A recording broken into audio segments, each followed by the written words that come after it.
I'm happy to be the moderator of this session. The title of this session is Boundless Interpreting, Offshoring and Other Considerations re Sustainable Language Access Services. We have with us Sofia and John with us. John Arrojave is the director of CCC, Cross Cultural Communications, which is the largest training agency for community interpreting and the world's only dedicated publisher of textbooks for community interpreting.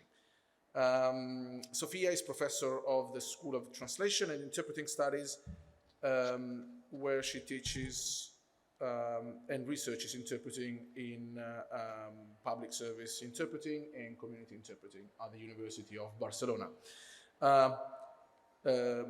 John told me that he's an ardent believer that Leo Messi is not the greatest footballer ever. Okay? If you don't agree, try and listen to them without prejudices. Okay? The floor is yours. Okay.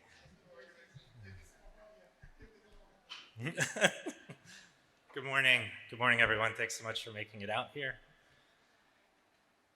My name is John Arrojave. Everybody can hear me, correct? So I run an interpreter training company in the United States. And so from that vantage point, I'm here to talk about some concerns regarding the deprofessionalization of the field. My name is Sofia Garcia, but I don't know that my mic works. No? Okay. Testing, testing. Do you want me to try something else? I'll try this one. This one. Okay. I'll be sitting. It'll be more comfortable. Okay, so my name is Sofia Garcia Bayard. I am a professor at Universidad Autónoma de Barcelona, and what I spend my time doing is thinking about the big picture, small picture, big picture again, because that's what we do in academia. So this is the vantage point I'm bringing here, and with that vantage point, I want to talk about the societal value of community interpreting, of interpreting in public service settings, depending on which side of the world. We call it one thing or the other, but this is the language access field for the North Americans in the room. And together, John and I are going to address the question of strategy for a thriving language access industry. So it was actually the other day, I was meeting with a group of interpreters, on-site US-based interpreters whose jobs were actively being eliminated. The hospital where they were staff interpreters had decided they're moving entirely remote. So the ironic part is that their jobs had been created about 5 years ago as a result of a lawsuit settlement. So now in the US, the Joint Commission, the accrediting body for US hospitals, is actually pretty clear about the patient's right to choose the interpreting modality they want to use, be it remote, be it in person. In fact, it makes a lot of sense to use a lot of different modalities. In radiology department, video doesn't really work in the radiology department because you have lead-bearing walls that affect the image, especially with sign language. You have patients with dementia. You have patients that need a tactile interpreter. Wi-Fi will go down at some point. So we want to reflect on some of this tension today. It was actually a strategy professor at Columbia University that mentions that neither theory nor practice of strategy has kept pace with the realities of today's relatively boundaryless and barrier-free markets. Okay, a little bit of history for that big picture, smaller picture, big picture again. So this profession, the interpreting profession, started to recognize itself as a profession with a new technology opportunity in the post-Second World War times, right? This is a picture from the Nuremberg trials. Simultaneous interpreting becomes possible because we have technology that allows people sitting in a room, listening to different channels, different languages. And so for the first time, we can have more efficient meetings. People can talk and listen to different languages at the same time. And this is when the profession starts to understanding, oh, we are a profession. And this happens in a very situated manner. It happens with some very skilled individuals who develop skills specific for the task at hand, and they understand that they have something to offer. And this happens when the supranational organizations, the UN, the European Parliament, are starting to get organized. And so this need happens for a specific audience in a situated manner. So this contrast with situatedness is what I want to suggest as some food for thought, because the new disruption or the new technological opportunities are nothing but situated. It's a very different kind of opportunity. It's a different kind of setting that we're looking at right now. And it's a promising one because today, because of video conferencing being such a natural thing that we do, before COVID, some people had done video conferencing, not everybody. Now the question is who hasn't. It creates the opportunity to have an interpreter anywhere. It's not a unique, specific, special situation that requires very unique, special technology and booths and very specific ways of setting up the space to be able to provide interpreters. So that's wonderful. We can now have interpreters not just in the supranational organizations, but in healthcare settings, in police stations, in asylum-seeking organizations for asylum seekers. That's a great thing. We should have more demand. And on the supply side, we also have interpreters that could work anywhere. They could be offering their interpreting services from anywhere. And this means also that companies can be offshoring. So situated, not situated, and big implications for the profession. The profession is now boundless. And what does that mean? And we want to reflect on that. Okay, so when we have boundless interpreting, we wanted to go through some statistics briefly about the current state of the interpreting space. And so 60% of providers have actually seen a lasting shift from on-site demand to remote demand. We know for sure one of the largest LSCs has actually paused its hiring of US-based Spanish interpreters. And interestingly, of the 8,100 interpreters that had gone through the process for becoming certified as interpreters in the United States, only 5,200 decided to renew their certification. So we believe this is actually indications of what we would call commoditization. So authors Renee Mauborgne and Chan Kim of Blue Ocean Strategy have actually called this a red ocean. What is a red ocean? It's a limited ability to differentiate in an increasingly crowded space because more and more players are competing almost exclusively on price.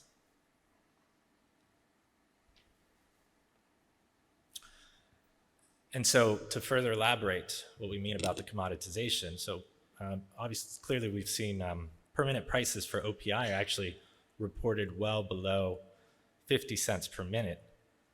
But at the same time, we have a $10 billion industry that is profitable. So our simple question is, if these trends continue, how sustainable is it? Can the profession, can the industry, can the market continue to exist if it becomes increasingly a commodity? So moving over to what this means, I run an interpreter training company. What does it mean for the interpreter, the US-based, let's say, on-site interpreter? And to quickly go through pay, I remember 1997, my late sister had just gotten a job as an interpreter. And her hourly pay, I remember pretty clearly, I was quite young, but I remember it was $25 an hour, not bad, 2-hour minimum by assignment. I had a conversation earlier this year with an interpreter, actually based in the Washington, D.C. area, the 7th most expensive metropolitan area in the US. She had gone through her 40-hour foundational course in interpreting, and she would be, all her job options were $25 an hour, 2-hour minimum. In terms of fill rates, so it's the ALC annual report was pretty clear that LSPs from all sides of the market are actually reporting that talent acquisition and talent retention are two of their biggest challenges. And in a small study I conducted of 86 interpreters, 58% of them, these are primarily US-based, worked fewer than 20 hours per week. 3/4 of them were working fewer than 30 hours per week as interpreters. So the simple question is, if it's not a career, how is it going to be a profession? Ultimately, you need a career to have a profession, and that people don't come fully baked into this profession. They need mentoring, they need feedback, they need time to develop their skills. But the bigger question is, what does the future hold for the entire industry if the quality continues to suffer?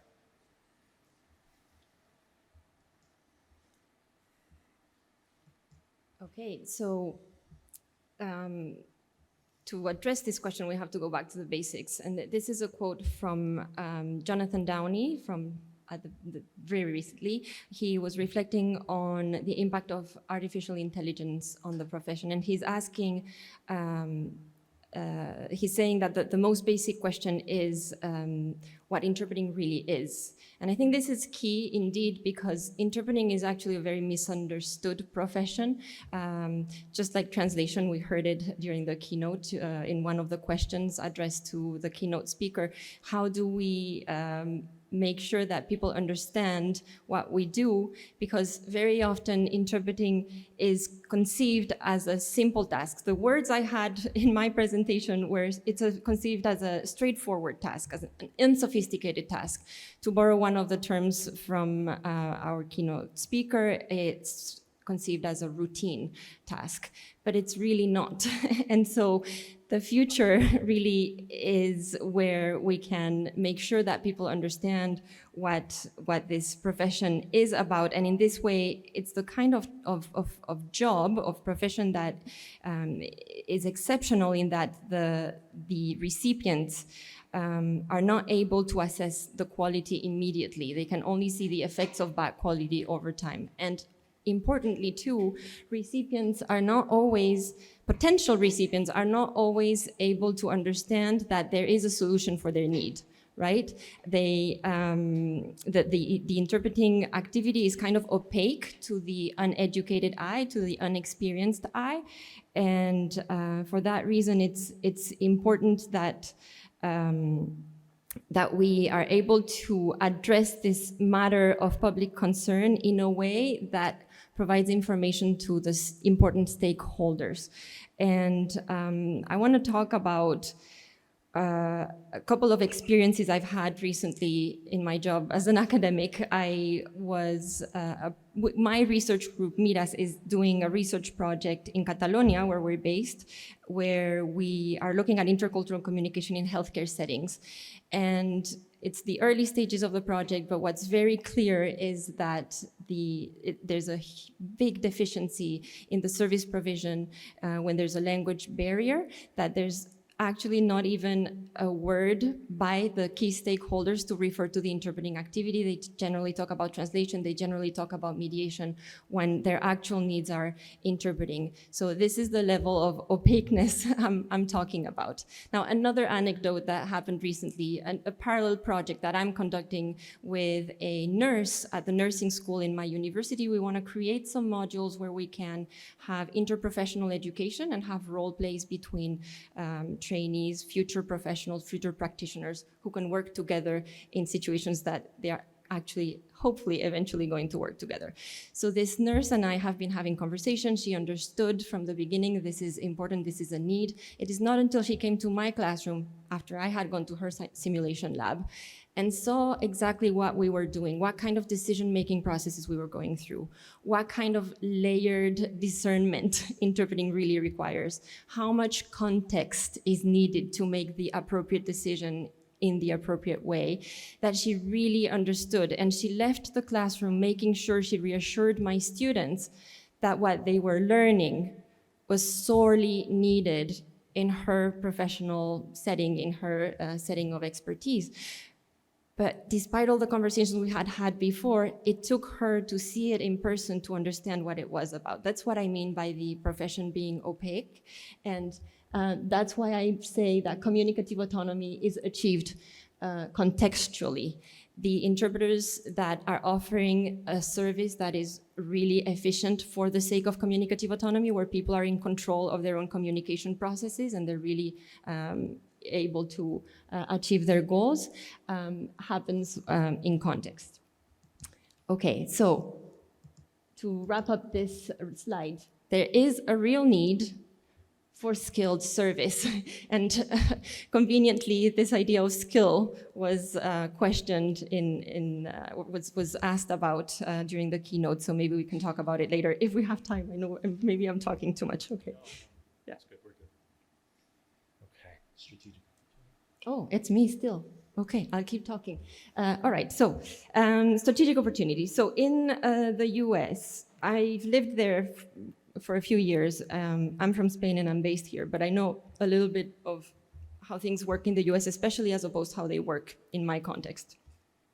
And it's very interesting because there's a high-level framework with the language access legislation that provides an opportunity for activists and stakeholders to file lawsuits and really make things happen in the field. And this is what is creating a market in the US.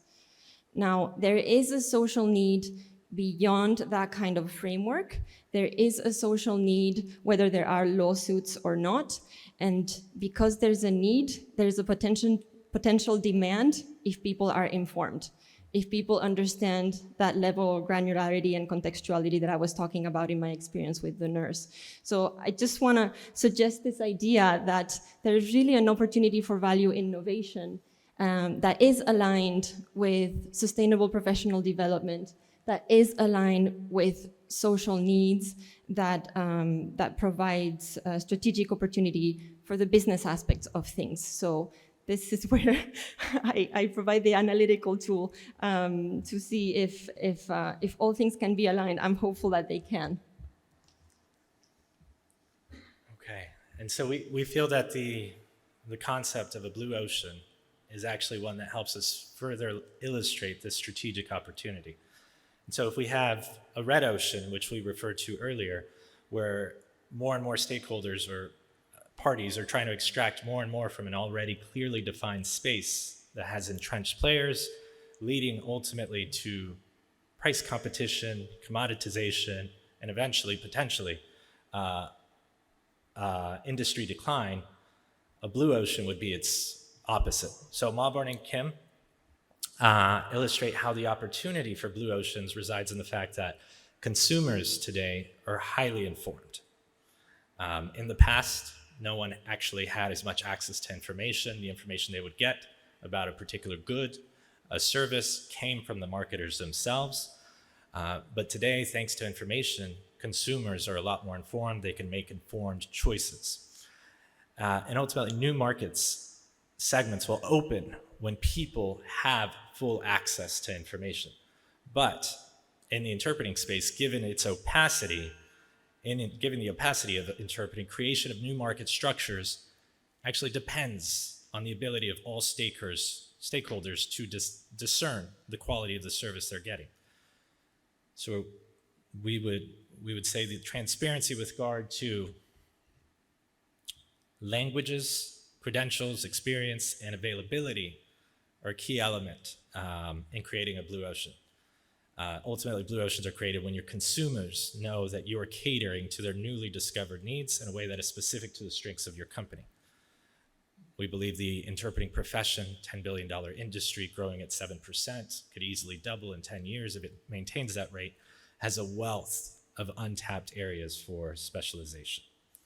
So in conclusion, am I still on? Yeah. In conclusion, highly contextualized interpreting is a real untapped need that has only been partially tapped into market-wise. For the there is a real need in interpreting that is highly contextualized. And the blue ocean, red ocean concept offers the tools to name the fact that the opportunity for sustainable business in interpreting with continued growth lies in the creation of new market structures through very, very tailored, specific, strategic information about what professional, highly skilled interpreting and highly contextualized interpreting could offer.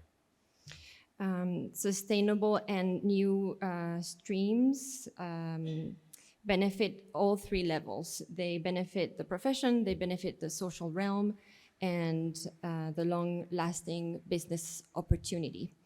And with that, we'll take questions. Thank you.